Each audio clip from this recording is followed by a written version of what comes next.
Today's Bible reading is Joshua chapters 4, 5, 6, and Luke chapter 2, verses 1 through 24. Joshua chapter 4. When the whole nation had finished crossing the Jordan, the Lord said to Joshua, "Choose 12 men from among the people, one from each tribe, and tell them to take up 12 stones from the middle of the Jordan, from right where the priests are standing, and carry them over with you, and put them down at the place where you stay tonight." So Joshua called together the 12 men he had appointed from the Israelites, one from each tribe, and said to them, "Go over before the ark of the Lord your God into the middle of the Jordan. Each of you is to take up a stone on his shoulder, according to the number of tribes of the Israelites, to serve as a sign among you. In the future, when your children ask you, 'What do these stones mean?' tell them that the flow of the Jordan was cut off before the ark of the covenant of the Lord. When it crossed the Jordan, the waters of the Jordan were cut off. These stones are to be a memorial to the people of Israel forever." So the Israelites did as Joshua commanded them. They took 12 stones from the middle of the Jordan, according to the number of the tribes of the Israelites, as the Lord had told Joshua. And they carried them over with them to their camp, where they put them down. Joshua set up the 12 stones that had been in the middle of the Jordan at the spot where the priest who carried the Ark of the Covenant had stood, and they are there to this day. Now the priest who carried the ark remained standing in the middle of the Jordan until everything the Lord had commanded Joshua was done by the people, just as Moses had directed Joshua. The people hurried over, and as soon as all of them had crossed, the ark of the Lord and the priest came to the other side while the people watched. The men of Reuben, Gad, and the half-tribe of Manasseh crossed over ready for battle in front of the Israelites, as Moses had directed them. About 40,000 armed for battle crossed over before the Lord to the plains of Jericho for war. That day the Lord exalted Joshua in the sight of all Israel, and they stood in awe of him all the days of his life, just as they had stood in awe of Moses. Then the Lord said to Joshua, "Command the priest carrying the Ark of the Covenant law to come up out of the Jordan." So Joshua commanded the priest, "Come up out of the Jordan." And the priest came up out of the river, carrying the Ark of the Covenant of the Lord. No sooner had they set their feet on the dry ground than the waters of the Jordan returned to their place and ran at flood stage as before. On the 10th day of the first month, the people went up from the Jordan and camped at Gilgal on the eastern border of Jericho. And Joshua set up at Gilgal the 12 stones they had taken out of the Jordan. He said to the Israelites, "In the future, when your descendants ask their parents, 'What do these stones mean?' tell them, 'Israel crossed the Jordan on dry ground, for the Lord your God dried up the Jordan before you until you had crossed over. The Lord your God did to the Jordan what he had done to the Red Sea, when he dried it up before us until we had crossed over. He did this so that all the people of the earth might know that the hand of the Lord is powerful, and so that you may always fear the Lord your God." Joshua chapter 5. Now when all the Amorite kings west of the Jordan and all the Canaanite kings along the coast heard how the Lord had dried up the Jordan before the Israelites until they had crossed over, their hearts melted in fear, and they no longer had the courage to face the Israelites. At that time the Lord said to Joshua, "Make flint knives and circumcise the Israelites again." So Joshua made flint knives and circumcised the Israelites at Gibeath Haaraloth. Now this is why he did so. all those who came out of Egypt, all the men of military age, died in the wilderness on the way after leaving Egypt. All the people that came out had been circumcised, but all the people born in the wilderness during the journey from Egypt had not. The Israelites moved about in the wilderness 40 years until all the men who were of military age when they left Egypt had died, since they had not obeyed the Lord.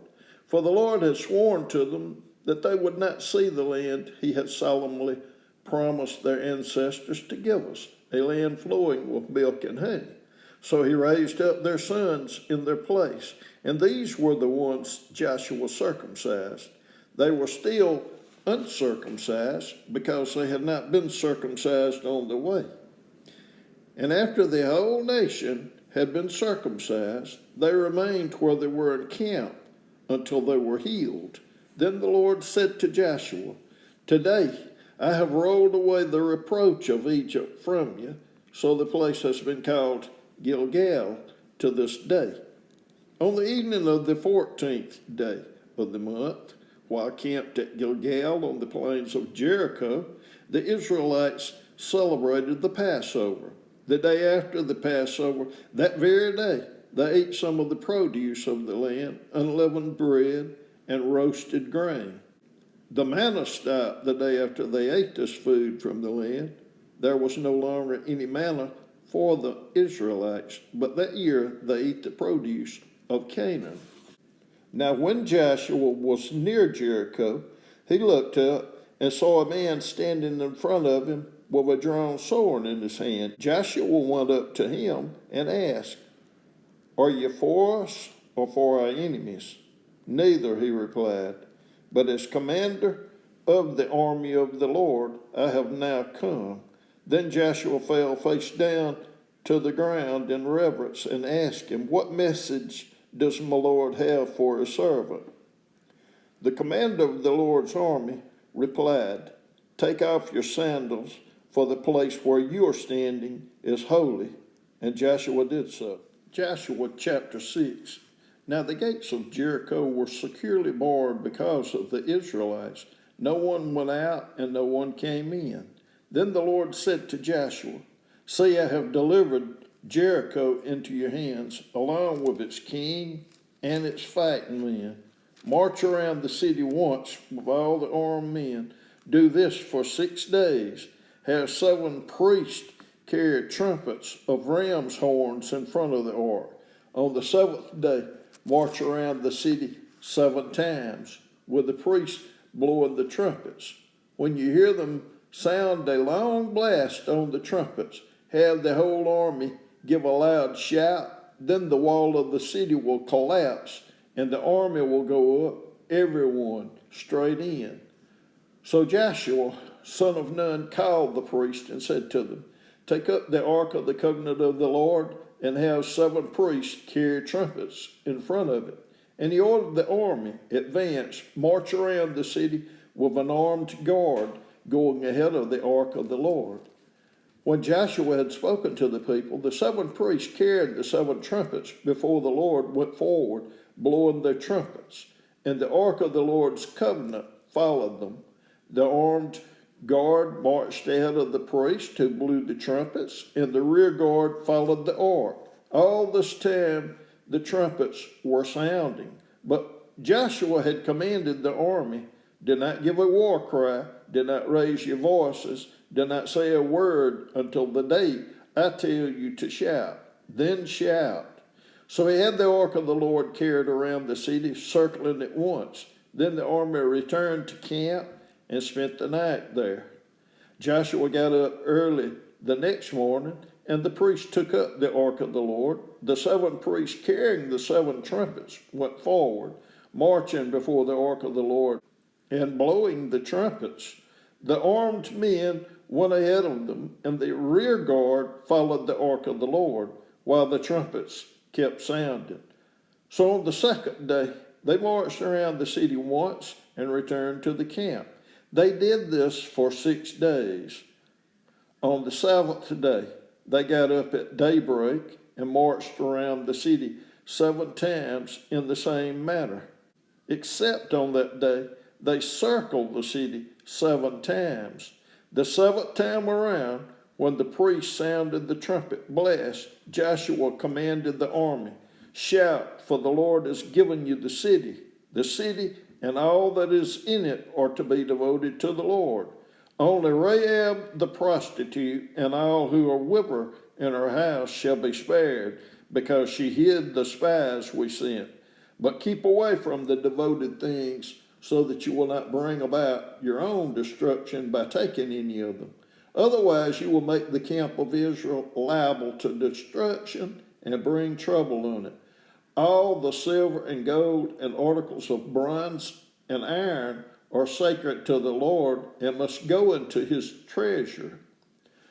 When the trumpet sounded, the army shouted, and at the sound of the trumpet, when the men gave a loud shout, the wall collapsed, so that everyone charged straight in, and they took the city.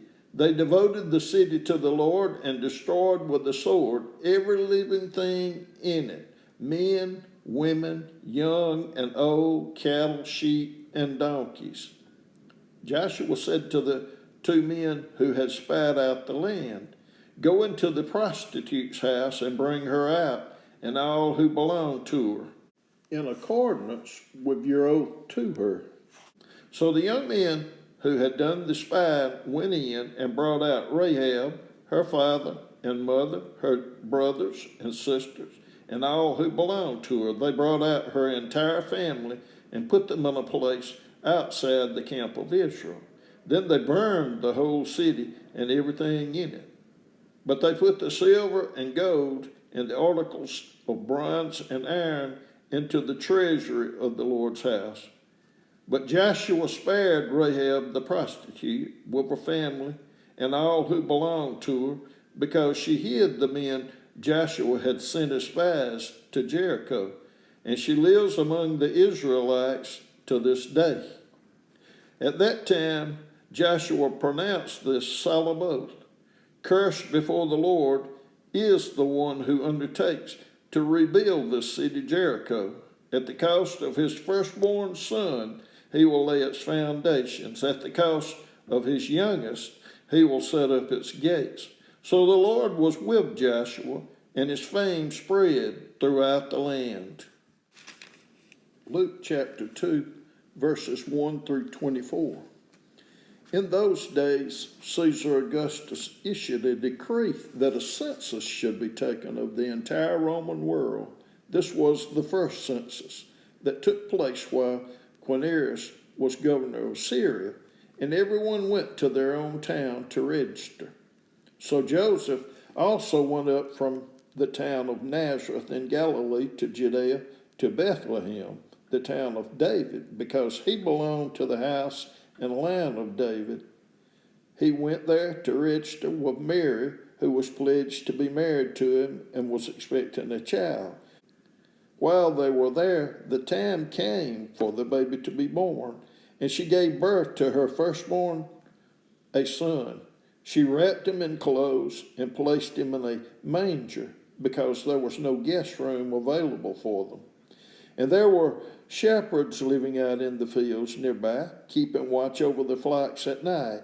An angel of the Lord appeared to them, and the glory of the Lord shone around them, and they were terrified. But the angel said to them, "Do not be afraid. I bring you good news that will cause great joy for all the people. Today in the town of David, a Savior has been born to you. He is the Messiah, the Lord. This will be a sign to you. You will find a baby wrapped in clothes and lying in a manger."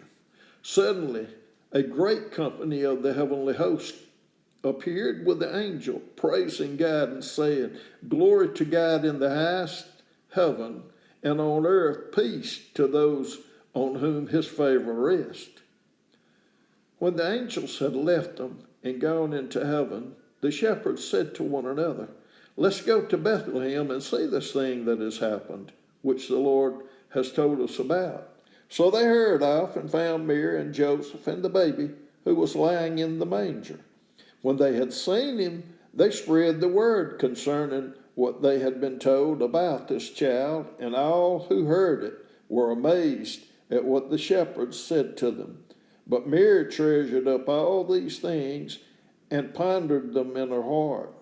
The shepherds returned, glorifying and praising God for all the things they had heard and seen, which were just as they had been told. On the 8th day, when it was time to circumcise the child, he was named Jesus, the name the angel had given him before he was conceived. When the time came for the purification rites required by the law of Moses, Joseph and Mary took him to Jerusalem to present him to the Lord, as it is written in the law of the Lord. Every firstborn male is to be consecrated to the Lord and to offer a sacrifice in keeping with what is said in the law of the Lord, a pair of doves or 2 young pigeons.